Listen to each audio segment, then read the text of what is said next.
সম্মানিত ভিউয়ার্স, আসসালামু আলাইকুম। আশা করছি কাছে দূরে যে যেখান থেকে আমার আজকের ভিডিওটি দেখছেন, মহান আল্লাহ তাআলার অশেষ রহমতে সবাই ভালো আছেন, সুস্থ আছেন এবং নিরাপদে আছেন। আলহামদুলিল্লাহ, আমরাও ভালো আছি। আজকে বেশ কয়েকদিন পরে আবার নতুন একটা ব্লগ ভিডিও শেয়ার করছি। আশা করছি আপনাদের কাছে ভালো লাগবে আর আমার পুরো ভিডিওটা জুড়েই থাকবেন। প্রতিদিনের কাজগুলো তো করাই হয়, এখন আর রেগুলার শেয়ার করছি না, কারণ কাজ করা এবং সেই সাথে ভিডিও করে শেয়ার করাটা একটু সো টাফ। যেসব আপুরা ভিডিও কন্টেন্ট তৈরি করেন তারা জানেন আসলে। তো একই কাজগুলো যদি আমরা ভিডিও শ্যুট ছাড়া করা হয় তাহলে সেই কাজগুলো কিন্তু অনেক ইজিভাবেই করা যায়। তবে দুইটা কাজ একসাথে করতে গেলে একটু সমস্যা তো হয়েই থাকে, যার কারণে আমি ভিডিও দেওয়াটা কমিয়ে দিয়েছি। তো আজকে বেশ কয়েকদিন পরে আরেকটা ভিডিও দিচ্ছি, আশা করছি ভালো লাগবে। আর আজকের ভিডিওতে শেয়ার করেছি আমার যে প্রতিদিনকার রেগুলার যে কাজগুলো আছে সেই কাজগুলোরই কিছু অংশ। শুরুতেই সকালবেলা নাস্তা খাওয়ার পরে ঘরগুলো গুছিয়ে নিচ্ছি। আর বেডরুমগুলো যদি গুছানো থাকে, বিছানাগুলো যদি গুছানো থাকে স্পেশালি, তাহলে মনে হয় যে সব কিছু গুছানো আছে এবং কাজের ধারাবাহিকতা বজায় রাখা যায় এবং কাজগুলো করতে উৎসাহ পাওয়া যায়। আর সবচেয়ে বড় কথা মনে হয়, হ্যাঁ, সবগুলো কাজ শেষ করতে পারবো সময়ের মধ্যে। তো বিছানাগুলো গুছিয়েই আমি বারান্দা থেকে কাপড়গুলো নিয়ে আসলাম। রাত্রিবেলা যে এই কাপড়গুলো শুকাচ্ছিল না, সারা রাত মিলে শুকিয়েছে। এখন কাপড়গুলো ভাঁজ করে জায়গা মতো রেখে দিলাম। চলে আসলাম সেকেন্ড বেডরুমে। সেকেন্ড বেডরুমের চাদরটাও তুলবো না, কিন্তু বিছানাটা সুন্দর করে একটু গুছিয়ে নেব। ঘরগুলো গুছানোর পরেই গুছানোর শুরু করার আগে আমি মশলাগুলো ভিজিয়ে রেখেছিলাম, যা রান্না করবো সেটা ভিজিয়ে রেখেছিলাম। এর মাঝখানে গলে যাবে আর আমি তারপরে গিয়ে আরামসে রান্না করতে পারবো। আর আজকে রান্না করব চিংড়ি মাছ আর চাদা মাছের ভর্তা, পেঁয়াজ রসুন কাঁচামরিচ দিয়ে। আর ট্যাংরা মাছ রান্না করব একটু কচুরমুখী এবং পটল দিয়ে। তো এই তো আমার বেডরুমটা গোছানো কিন্তু কমপ্লিট হয়ে গেল কথা বলতে বলতে। তো এই কাজগুলো শেষ করার পরে কিন্তু সত্যিই মনে হয়, হ্যাঁ, অনেকগুলো কাজ করে ফেলেছি। তবে একটা সত্যি কথা হলো যে বিছানা গুছাতে কিন্তু ভালোই লাগে। তবে আমার কাছে মনে হয় সারাদিন যাই হোক না কেন, বিছানাগুলো যদি এরকম টান টান থাকে তাহলে নিজের মনের মধ্যেও ভালো লাগে। বা হঠাৎ করে বাইরে থেকে একজন মানুষ যদি বাসার ভিতরে ঢুকে তাহলে কিন্তু তার কাছেও পুরো বাসাটাকেই অর্গানাইজ মনে হয়। মোটামুটি বিছানাগুলো গুছানো যদি থাকে তাতেই। আর যদি কোনো কারণে বিছানাগুলো একটু এলোমেলো হয়ে যায়, টান টান না থাকে, সেই ক্ষেত্রে খুব বেশি এলোমেলো লাগে আমার কাছে। আর বাহির থেকে যদি সেই অবস্থায় কেউ আসে আমার তো খুবই লজ্জা করে। তবে আগে এরকম হতো না, এখন কিন্তু হয় যে কোনো কারণ ছাড়াই বিছানাগুলো এলোমেলো হয়। যেমন বিছানা গোছানো দেখলেই আমার ছেলে বিছানায় উঠবে আর ছোট ছোট পা দিয়ে হাঁটাহাঁটি করে বা নড়াচড়া করে একটু গুছিয়ে ফেলে। তো আমার হাতে প্রায় সময় বিছানা ঝাড়ুটা থাকেই, আমি যখনই সময় পাই তখনই বিছানাটা টান করে দিয়ে আসার চেষ্টা করি। চলে আসলাম রান্নাঘরে। যেহেতু আমাদের গ্যাসের লাইনটা বিচ্ছিন্ন করে দেওয়া হয়েছে, এখন কিন্তু মোটামুটি আমরা এই কারেন্টের চুলাতেই রান্নাবান্না কমপ্লিট করছি। কারেন্ট বিল বেশ কিছু টাকাই আসে, কিন্তু কিছু করার নেই। যেহেতু রান্নাঘরটা আমাদের ছোট, তাই সেখানে সিলিন্ডার রাখাটাও পসিবল হয়ে উঠছে না, যেহেতু ঘরে ছোট বেবি আছে। আর নিচে ব্যবস্থা করবে সেটা একটু সময় সাপেক্ষ, যার কারণে আমরা কারেন্টের চুলাতে রান্না করছি। তবে 2-3 জন মানুষের জন্য তেমন বেশি সমস্যা হয় না, সমস্যা হবে মেহমান আসলে।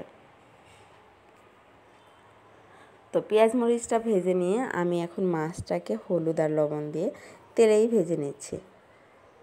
আর খুব বেশি মচমচে করে ভাজবো না, মোটামুটি করে ভাজা হয়ে গেলে নামিয়ে ফেলবো।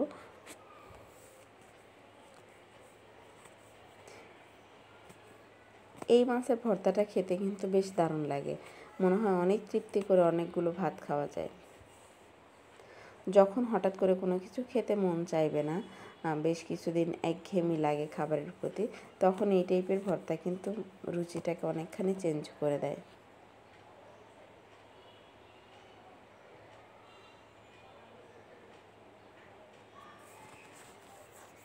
তো এটা নিয়ে ফেলেছি, নামিয়ে নিলাম চুলা থেকে।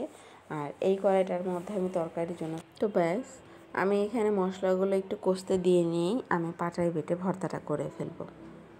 আর এই পাতিলটাতে আমার ভাত কিন্তু অলরেডি কমপ্লিট হয়ে গেছে রান্না। এই সময়টা ঠিক 12:30 বা 1:15 মতো বাজে, আমার রান্না এত দূর। তো রান্নাঘরের কাজগুলো কিন্তু শেষ করে আমি ছেলেকে গোসল করাবো এবং ওর খাবার দাবার খাইয়ে দেব।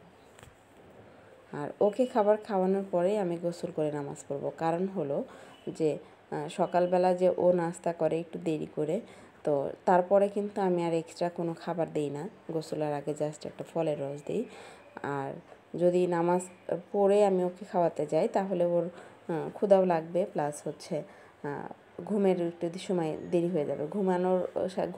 খেয়ে দিয়ে তো সাথে সাথে ঘুম পাড়ানো যায় না, খাওয়ারের কিছুক্ষণ পরে ঘুম পাড়াই দিই।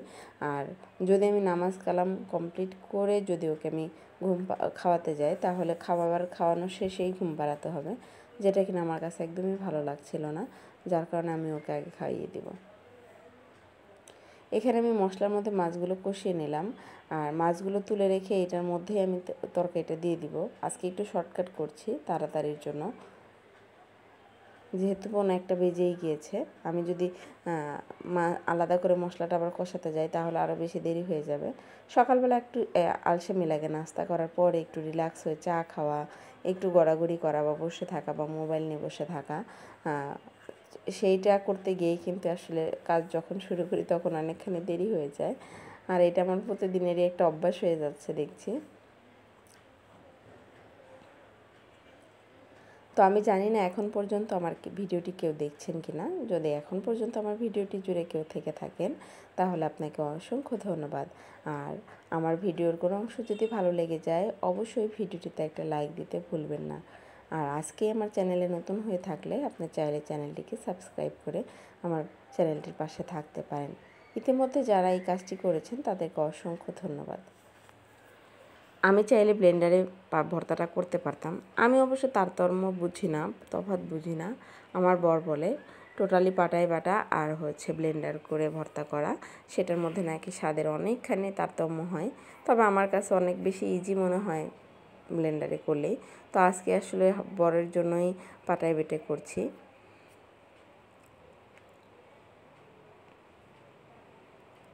পাটায় বেটে ভর্তা করাটা খুব যে বেশি কষ্ট তা কিন্তু না, আসলে সময় সাপেক্ষ হয়ে যায়, যার কারণে আমি ব্লেন্ডার একটু করতে চাই। তো এইখানে আমি পেঁয়াজ মরিচগুলো একটু বেটে নিয়ে তারপরে মাছগুলো বেটে নেব। আর সবশেষে একটু আস্ত কাঁচা রসুন দিয়ে বেটে নেব, যেন আস্ত কাঁচা রসুনের যে একটা ফ্লেভার সেটা পাওয়া যায়।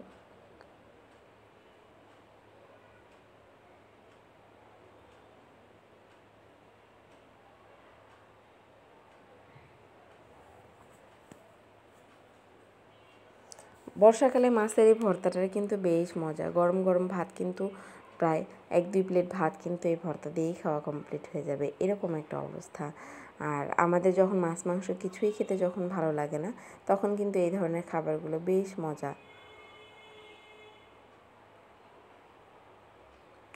আমি এই খাবারগুলো খাই আর মাঝে মধ্যে চিন্তা করি যে যাদের আসলে সামর্থ্য নাই খুব বেশি ভালো খাবার খাওয়ার, তারা আসলে কষ্ট না পেয়ে যখন এই খাবারগুলো খায় তাদের কিন্তু সেই কষ্টটা সয়ে যায়, বা এই খাবারগুলো খেয়ে কিন্তু তারাও তৃপ্তি পায়। 5 স্টার হোটেলের বা বড় বড় ফাস্টফুড খাবারের চেয়ে এগুলো কিন্তু কোনো অংশে কম নয়। এই যে দিয়ে দিলাম 4-5টা আস্ত রসুনের কোয়া, এইটাতে কিন্তু বেশ একটা ভালো ফ্লেভার আসবে।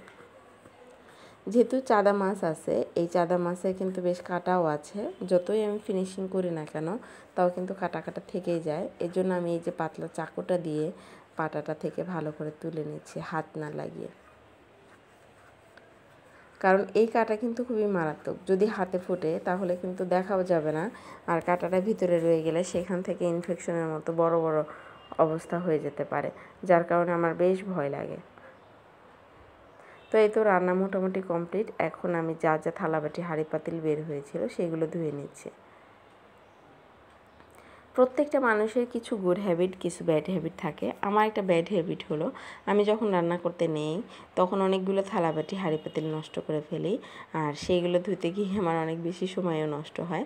তবে এইটা একটা ব্যাড হ্যাবিট হলেও আর একটা গুড হ্যাবিট আছে, সেটা হলো রান্না শেষে আমার যত ব্যস্ততাই থাক না কেন আমি রান্নাঘরটাকে একদম নিট অ্যান্ড ক্লিন করে বের হব।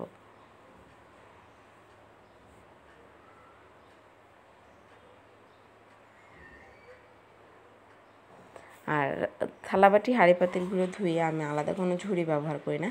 আমি যেহেতু এই ট্রেটা বড়, আমার সিঙ্কের ট্রেটা বড়, এই ট্রেটার উপরে রাখলে পানিগুলো কিন্তু সুন্দর গড়িয়ে পড়ে যায়। আর থালাবাটি হাঁড়ি পাতিলগুলো ধোয়া কমপ্লিট হওয়ার পরে আমি রান্নাঘরটা মুছে বের হওয়ার আগেই কিন্তু আমার পানিগুলো ঝরে যায়। আর সেখান থেকেই আমি থালাবাটি হাঁড়ি পাতিল শুকানোর পরে আমি জায়গা মতো রেখে দিই।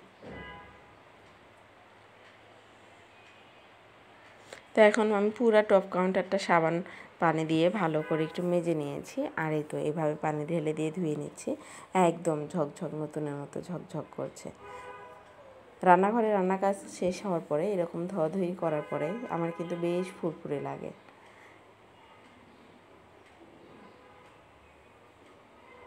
কমপ্লিট। এখন আমি ছেলের কাছে চলে যাব। আমার রান্নাটাও হয়ে গেছে, চুলা বন্ধ করে দিয়েছি, যেটুকু তাপ আছে এটুকুতে হয়ে যাবে।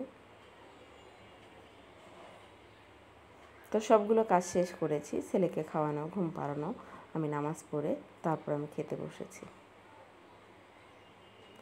ভর্তাটার যতটা প্রশংসা করছিলাম তার থেকেও কিন্তু অনেক গুণ বেশি ভালো হয়েছে। তো আজকে এই পর্যন্তই। সবাই ভালো থাকবেন, সুস্থ থাকবেন এবং নিরাপদে থাকবেন এবং আমার চ্যানেলের সাথেই থাকবেন। আল্লাহ হাফেজ। আসসালামু আলাইকুম রহমতুল্লাহি ওয়া বারাকাতুহু।